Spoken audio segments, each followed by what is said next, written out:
여러분, 혹시 지금 이 순간에도 돌아가고 있는 어떤 공장이 하루에 12조 원의 가치를 만들어내고 있다는 걸 아시나요?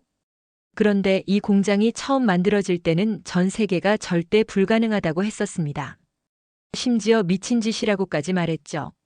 할아버지, 저 포스코 합격했어요. 손자 민수가 기쁨에 차서 전화를 걸어왔습니다. 83세인 저 박종태는 그 말을 듣는 순간 50년 전 그날이 떠올랐어요. 모든 사람이 실패할 거라고 했던 그 모래벌판에서 시작된 기적 말입니다. 그날 저녁 가족들이 모였습니다. 아버지, 이제 우리 집이 진짜 포스코 가문이네요. 아들 진수가 웃으며 말했어요. 민수야, 너 그 회사가 어떻게 만들어진 줄 아니? 잘 모르겠어요, 할아버지. 그럼 할아버지가 직접 봤던 이야기를 해줄까? 그때 모든 사람이 미쳤다고 했던 그 프로젝트 말이야. 하지만 지금 생각해보면 그때 그 미친 짓을 안 했다면 우리나라는 지금도 가난한 나라였을 거야.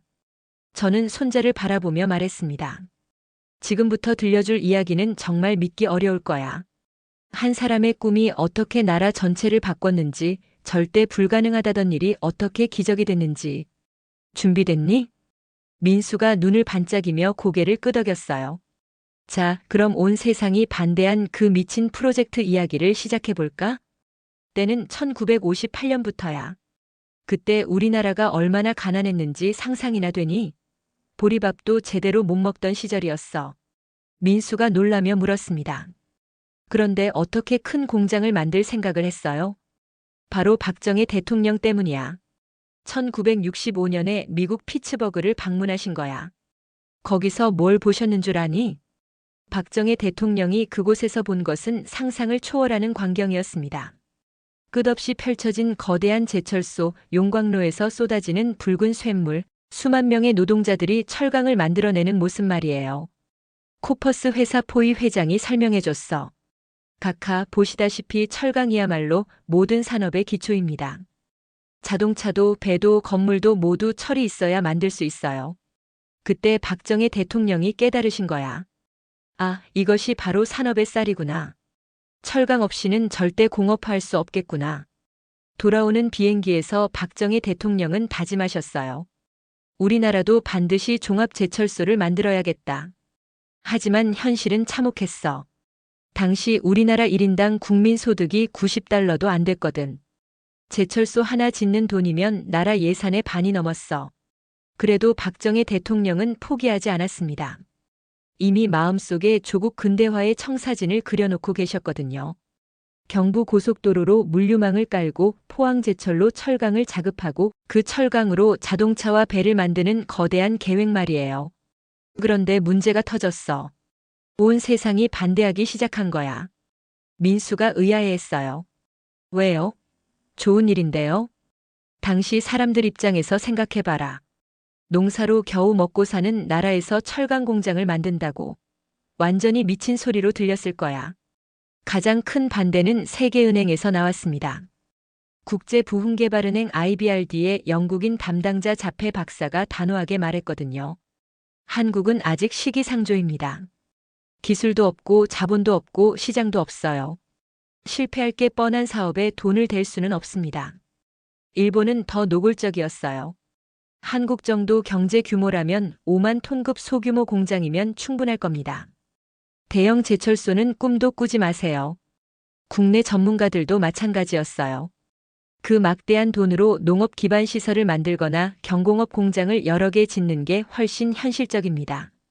야당에서는 아예 발발 뛰었지. 농업 발전 자금을 제철소에 쓴다니 이게 말이 됩니까? 농민들을 무시하는 처사입니다. 심지어 우리나라 경제기획원에서도 반대했어. 제철소보다는 다른 산업에 투자하는 게 경제적 효율성이 높다고 했거든. 모든 사람이 반대했습니다. 박정희 대통령 거의 혼자서 이 길이 우리나라 미래다라고 믿고 계셨어요. 정말 외로운 싸움이었을 거야. 그때 박정희 대통령이 한 사람을 불렀어. 바로 박태준이라는 분이셨지. 박태준이 누구예요? 민수가 궁금해했습니다. 대한중석이라는 회사 사장이었는데 완전 적자 덩어리 회사를 1년 만에 흑자로 돌려놓은 경영의 신이었어. 박정희 대통령이 이 사람이라면 불가능을 가능으로 만들 수 있겠다고 판단하신 거지. 1967년 박정희 대통령이 박태준을 청와대로 불렀어요. 박 사장, 우리나라에 종합제철소를 만들어야겠소. 맡아주겠소? 박태준은 잠시 고민했지만 곧 대답했어요. 각하의 뜻이라면 해보겠습니다. 하지만 현실은 녹록지 않았어요.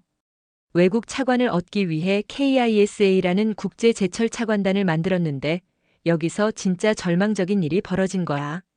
1968년 박태준이 미국으로 날아갔어요. KISA의 핵심인 코퍼스 회사 포이 회장을 만나러 말이야. 포이 회장님, 한국의 제철소 건설을 도와주십시오. 우리는 정말 간절합니다. 하지만 포이 회장의 대답은 차가웠어요. 미안하지만 세계은행에서 반대하는 사업에는 참여할 수 없습니다. 그때 박태준이 느꼈을 절망감을 상상해봐.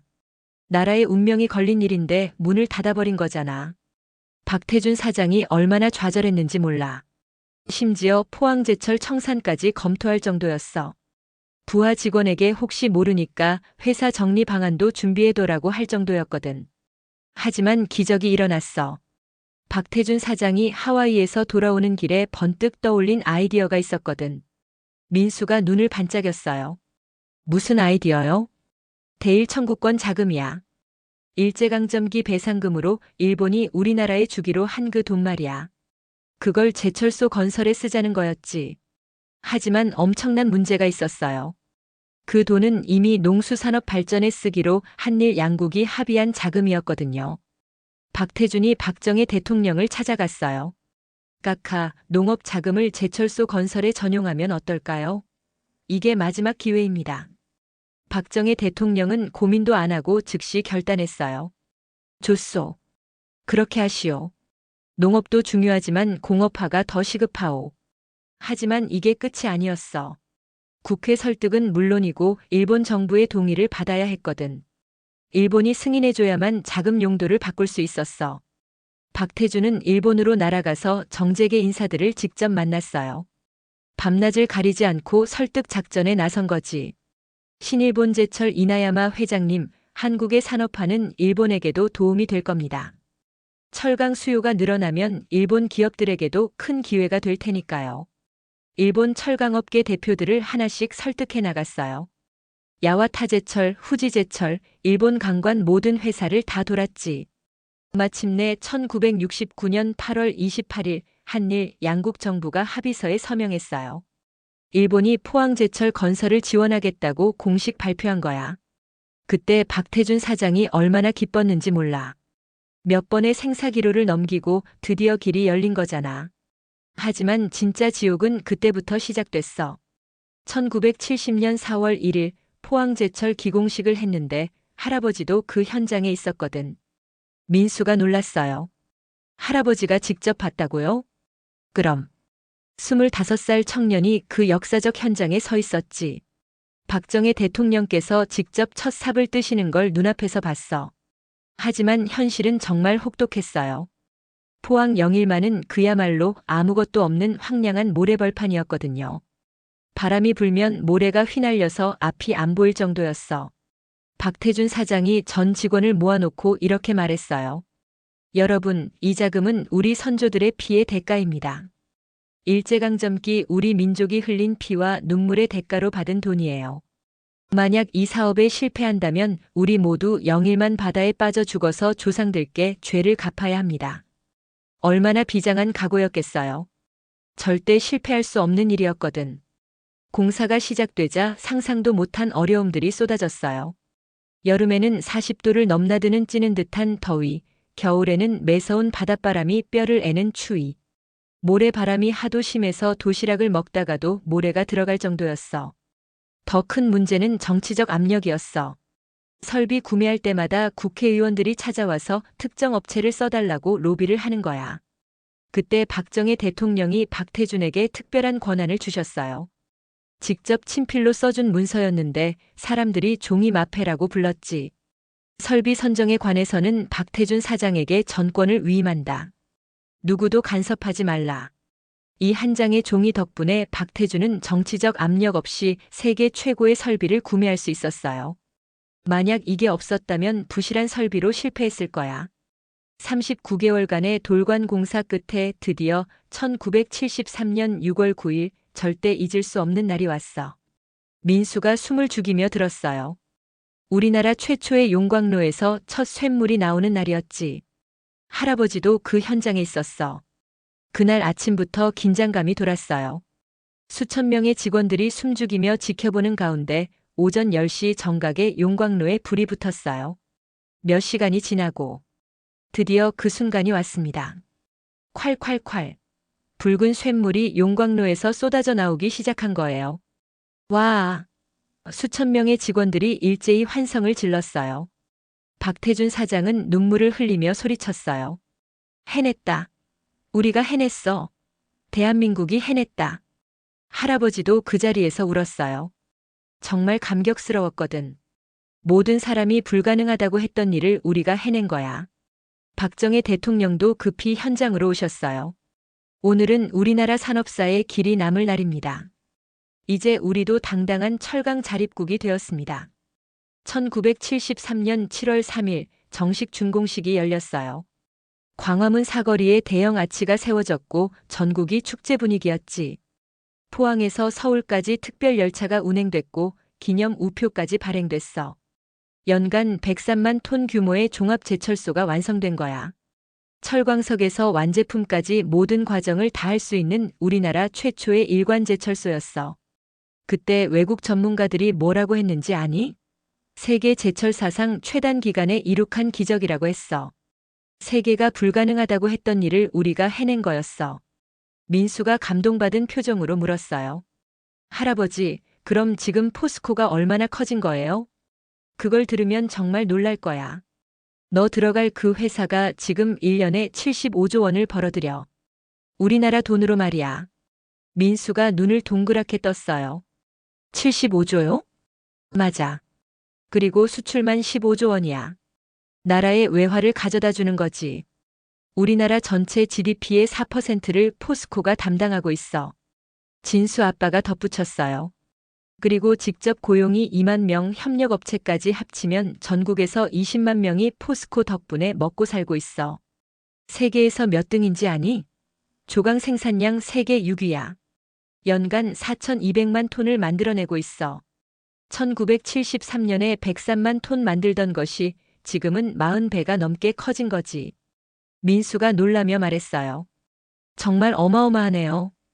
그뿐만 아니야. 전 세계 40여 개국에 진출해서 사업하고 있고 세계 철강업체 중에서 수익성은 몇 년째 1위야. 기술력도 세계 최고 수준이고. 저는 손자의 손을 잡으며 말했어요. 민수야, 너 포스코에서 일할 때마다 기억해라. 이 회사가 어떻게 만들어졌는지를. 박정희 대통령의 선견지명과 박태준 회장의 불굴의 의지가 만든 기적이라는 걸 말이야. 그리고 후세들이 꼭 알아줘야 해. 박정희 대통령이 없었다면 지금의 대한민국도 없었을 거야. 경부고속도로도 포항제철도 이 모든 것들이 그분의 꿈이었거든. 민수가 진지하게 고개를 끄덕였어요. 네, 할아버지. 절대 잊지 않을게요. 우리 3대가 모두 포스코에서 일하게 된 것도 우연이 아니야. 박정희 대통령이 심어놓으신 산업보국 정신이 우리 가족에게도 이어진 거지. 창밖으로 포항제철소의 굴뚝에서 나오는 하얀 연기가 보였어요. 밤낮 없이 쇳물을 만들어내는 그 공장이 50년 전 모래벌판에서 시작된 꿈이라니. 민수야, 너도 이제 그 꿈을 이어받는 거야. 대한민국을 더 강하게 만드는 일을 말이지. 포스코에서 만든 철강으로 자동차도 만들고 배도 만들고 건물도 짓는 거야. 그리고 언젠가 너도 후배들에게 이 이야기를 들려줘라. 박정희 대통령과 박태준 회장이 이룬 기적을 잊지 말라고. 네, 할아버지. 정말 자랑스러워요. 포스코 직원이 되는 게. 이렇게 포항제철의 기적은 오늘도 계속되고 있습니다. 박정희 대통령과 박태준 회장이 모래벌판에 심어놓은 그 씨앗이 지금은 거대한 나무가 되어 대한민국 경제를 떠받치고 있는 거죠. 여러분도 기억해 주세요. 모든 사람이 불가능하다고 할 때 미래를 보고 결단했던 그분들의 용기를. 그리고 후세들이 그 은혜를 절대 잊어서는 안 된다는 것을 말입니다. 지금까지 들어주셔서 정말 감사합니다. 오늘은 박정희 대통령과 박태준 회장이 함께 이룬 포항제철의 기적을 들려드렸는데요. 어떠셨나요? 정말 놀라운 건 이런 기적 같은 일들이 한두 개가 아니었다는 겁니다. 박정희 대통령 시대에는 이런 불가능을 가능으로 만든 이야기들이 정말 많거든요. 그래서 내일은 또 다른 감동적인 이야기를 들려드리려고 합니다. 바로 정주영 회장이 현대중공업 울산조선소를 만든 이야기입니다. 모래사장 사진 한 장으로 26만 톤짜리 배를 주문받고 500원짜리 거북선 지폐로 영국 은행가를 설득한 그 믿기 어려운 실화 말이에요. 이것도 정말 소름 끼치는 이야기거든요. 내일도 꼭 들어보세요. 여러분이 모르셨던 대한민국 기적의 진짜 이야기가 계속 이어집니다. 구독과 좋아요도 잊지 마시고요. 감사합니다.